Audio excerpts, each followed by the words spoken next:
Nagpaawa epekto si Sara Duterte na mawawalan daw ang kanyang opisina, ang Office of the Vice President ng 200 empleyado dahil sa pagkat ng alokasyon para sa kanyang OVP budget sa 2025. Grabe ka, Inday!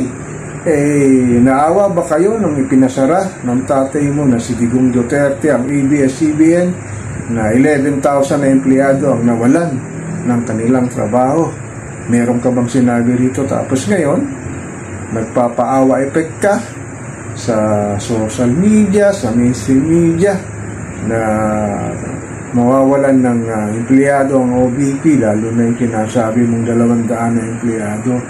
Para kang nakarma niyan kung humarap ka ba sa pagdilig ng mababang kapulungan para sabihin mo kung saan mo ginamit ang iyong budget ng inyong opisina, ang Office of the Vice President at ang DepEd, wala sanang problema. Ang problema, hindi ka nga umarap at ipaliwanag mo kung saan mo dinala yung pera ng taong bayan na nagbabayad ng kanilang buwis na buwan-buwan at hindi na nga nila alam kung saan kukunin ng pangkain na 3 beses ang araw para maitawid ang kanilang kagutuman, pero ikaw ay hayahay lang sa buhay. Ngayon nagpapaawa ka na maaring mawalan ng trabaho itong mga nagtatrabaho sa opisina mo.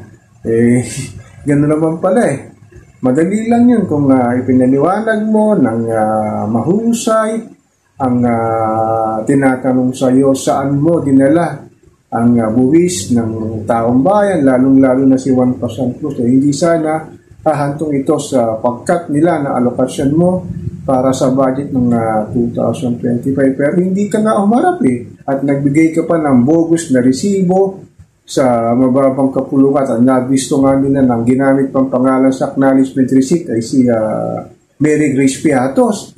Kaya alam ko lang, Mary Grace, yung isang restaurant dito sa ating bansa at ang isang sinasabing nilang paborito nilang chichirya yung Piatos, ikaw, hindi mo talaga naipaliwanag hanggang ngayon kung saan nangapunta ang billion budget o million pisong budget na inalaan para sa OVP at ngayon nagsasabi ka na nakakaawa ang iyong 200 empleyado na maaaring mawalan nga ng trabaho dahil sa hindi nga maganda o hindi nga maibibigay yung hinihiling mo na budget para sa 2025 at maaaring nga itong mabawasan para sa iyong alokasyon.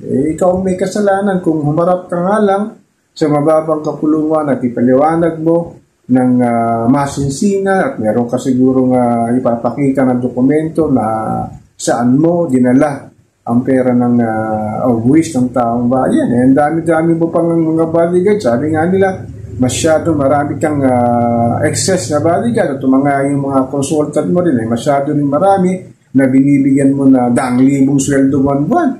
Tapos ngayon magtataka ka pa kung bakit mawawala ng ang empleyado mo na nagtatrabaho sa dahil nga mo nga hindi mo nga may paliwanag na maayos kung saan napupunta ang iyong pondo na hanggang ngayon ay hindi ka nagsasalita.